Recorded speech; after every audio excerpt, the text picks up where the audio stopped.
मजा बढ़िया।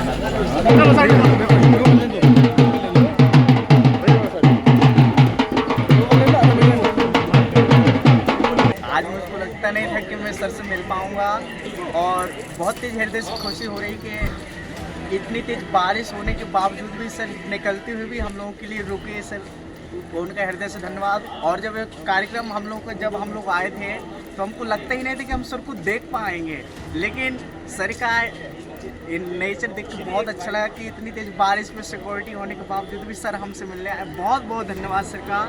और हम सर से विनम्र निवेदन करेंगे कि सर का बहुत ही बहुत धन्यवाद सर।